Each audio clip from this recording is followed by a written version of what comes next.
Hi everyone, so out for today's ride and stopped up and just thought I'd go over my bike. So 9-10 months ago I purchased this. So this is my Vitus Sentier VRX 29. So this is the 2021 model, which came in black, although it's covered in mud, which considering it's summer in England is hardly surprising. But yeah, so 29er, it's size medium, and just going to give you a little rundown of my thoughts on it so far. So I got it roughly, I say 10 months ago, I think. In that time I've done a few little tiny things to it, nothing major yet, but it's generally been a really good bike. So this review probably is going to be of use to you if you're looking at either picking up one of these second hand, or if you're looking at the actual 2022 model, as essentially it is the same bike apart from colour from what I can tell. Don't quote me on that, but looks like it. So the frame on the range is, from what I'm aware, it's the same, just different colour across all the models. So whether you're buying the base one or the top one like this one, you're still getting the same frame, which does seem to be pretty damn good, to be honest. I mean, there's a few little niggles I had with it. So the usual, it arrived with a few little marks on it, but nothing major. I mean, at the end of the day, they're going to get battered if you're riding them anyway. Only little niggle with the frame I had is where your dropper cable goes. So just in here, this started to wear the paint off. So the cable rubs on here and started to wear away the paint, which again was nothing major. So what I've done is I've just rammed in like a cable guide, just stuffed that in there, and it sort of helped sort of alleviate that problem. Other than that, it's great. It seems to climb really well. You know, it hasn't broke or cracked yet. Sent it off a few things and it seems to be doing pretty well. You got obviously dropper post. Again, problem free, you know, no issue with that. Decent comfy saddle. I think that, I'm not sure whether that's changed on the new model, but it was the nuke-proof Neutron saddle on there, which seems to be pretty good. You got nuke-proof stem, which I think is now changed on 2022 to their own brand, and then you've got nuke-proof Neutron bars, let's say, to go with the Neutron stem. So not top end nuke-proof components, but you know, still pretty damn good. You've got standard grips came with it, but obviously we've upgraded those to some DMR ones just because, why not? That's the colour. Then you've got pretty basic headset in there, but again, I've tightened it up once. Other than that, it's lasted really well so far. It hasn't worn out. It gets washed after every ride. The bike gets ridden probably 2 to 3 times a week in all sort of weathers. Again, back to the dropper post, you obviously a little remote lever there, which is sort of off brand, but again really good, hasn't broke. You got SLX brakes front and rear, which again have been pretty damn good. Discs and pads are starting to wear out now, so I think it is probably about 9 months. They're kind of down to the minimum, but then obviously bit of a pain, nobody's got anything in stock, so that's yeah, it's not so good. Obviously the front brake you've got is the 4-pot SLX on there, so a bit more stopping power for the front. We've obviously put some little blue bolts in there as well, little blue valve caps. On the subject of valve caps, it still hasn't been made tubeless. That is to come though. They're single on the rear there, 180 rotors front and rear, which I haven't found any issues with. I know some people do upgrade and go a bit larger. I haven't found the need to yet, but you never know. Then on the actual frame, you do have a bash guard on here. I can't remember what make that is. I'll pop it in the description. You probably can't even see it. It's sort of like a carbon soft rubber. So carbon finish and then the soft rubber, just to stop things flying up and smacking the frame. There are a few small dents in it where some rocks and things have hit it, so you know, it covers that up and sort of helps prevent any more future disasters. We got drivetrain, we've got SLX crank, which again seems to have been really good. Chain ring, I say, has lasted more than sort of well enough yet, even with our horrendous winters. XT rear derailleur, SLX cassette, and then it comes as standard with SLX chain. One thing, chains don't seem to last as long as they used to. 20 years ago when I used to ride like Specialized and things with XTR and stuff on it, and XT admittedly, but those chains sort of lasted like forever. These 12-speed chains, whoa, I don't know if it's just me or what.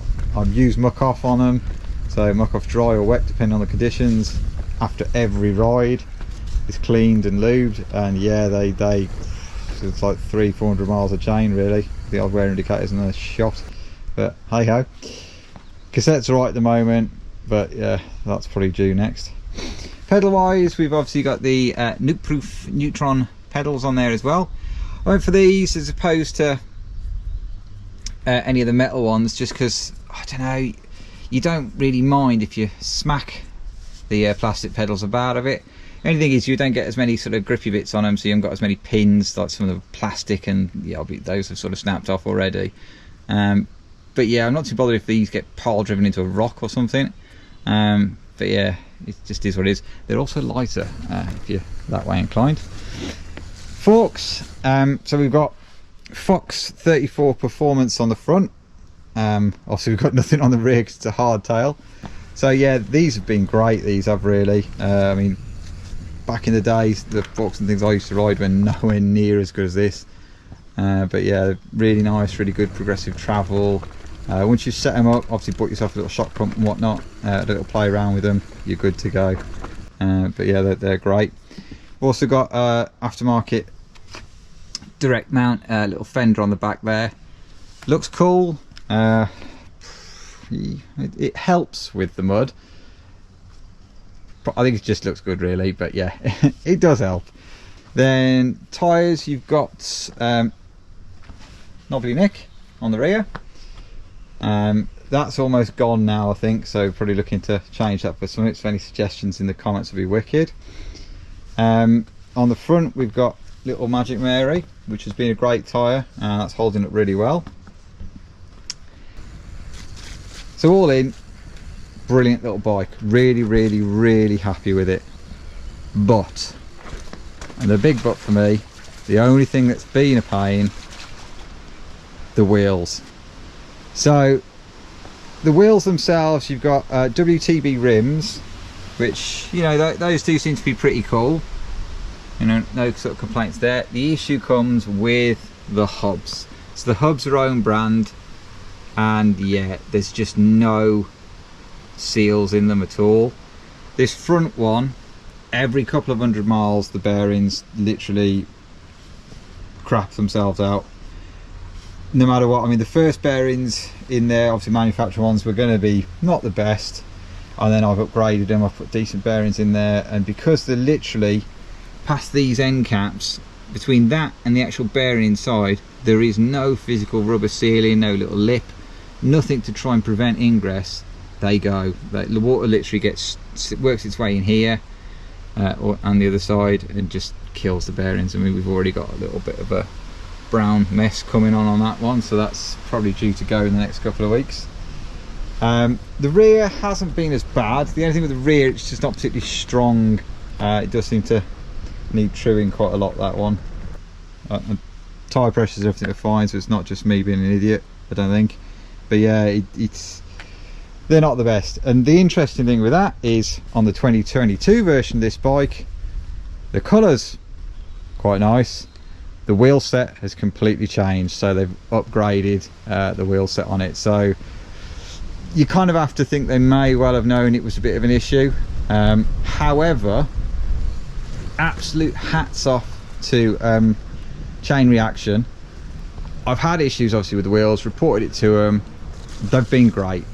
Every problem I've had with a few of the little things I've purchased as well, they've sorted it out really well, really quick.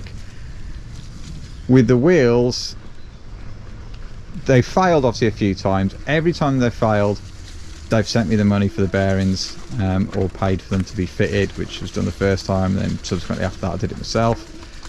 Then on the, I think it was the third time they failed, which was just before Christmas, they turned around and said, we're not going to send you any money for the bearings, and they actually sent me a brand new set of wheels. So ready, raring to go on this. Now the weather's getting better and we're heading into summer. Got a set of Nukeproof Neutron wheels for it. The rim's a little bit narrower, not that that makes a huge difference in my eyes.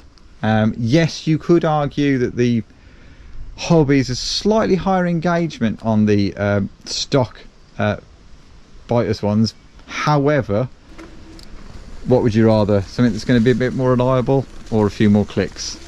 I mean, I think I'll be swapping them all over. I'll probably go the front wheel first when that bearing fails in the next couple of weeks.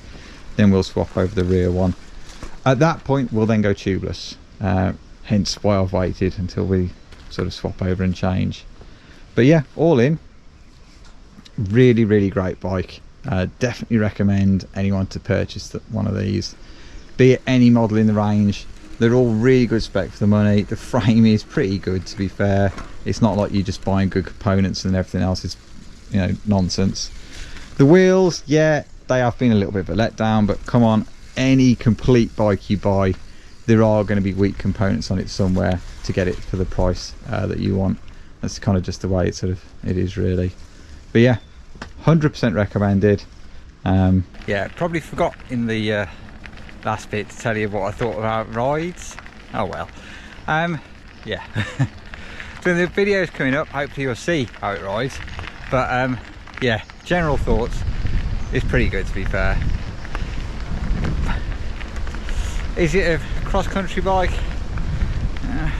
Probably not. Is it a full-on trail bike? Hardcore hardtail thing? I don't know. I mean, it's kind of a bit of a blur between them all, if you ask me, but what do I know? I'm from cross-country days in the 90s, so yeah. But no, to me it's a great little bike. Handles really well, and certainly a big notice and change for me. 29-inch wheels, like a blooming monster truck. Literally go over anything.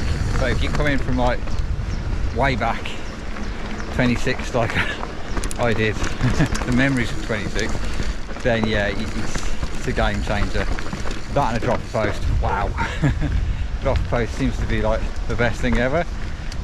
But yeah, no, really chuffed with the way it rides.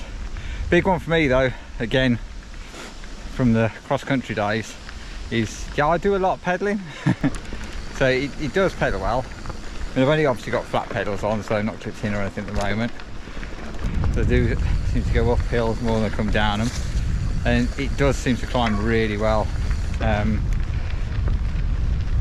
Could be the frame, or it could be the 12 speed. The gear ratios are obviously a lot different to what I'm used to, and yeah, I mean, there's the top 2 or 3 gears, you just, I don't even know what you use them for. They're ridiculous, but there we are. So the fork handles really well, nice and stiff compared to what I was used to. They were probably like pogo stick. So there we go. But yeah, no, the Fox forks are really good. Real happy with those. One thing I do hear a lot of people say is that the 29ers aren't as chuckable or as fun. Now obviously I can't comment too much, because obviously 26, last time I rode that was let's say nearly 20 years ago. But going off memory, yeah, it's not far off, to be fair. I think a lot of it, again, it's just the same as it always was. It's getting the right frame, getting the right size sort of is key. I know it's really hard with direct sales now. I mean, obviously like this, I sort of just guess. Luckily medium sort of plucked in to be about the right size for me. I'm 5'7", so not the tallest, and medium does seem to be all right. Yeah, no issues there. But yeah, I mean, it's one of those, if you can try it before you buy it, obviously do. If you know anyone that's got one, you know, try and get a go on it just to sort of get that size right.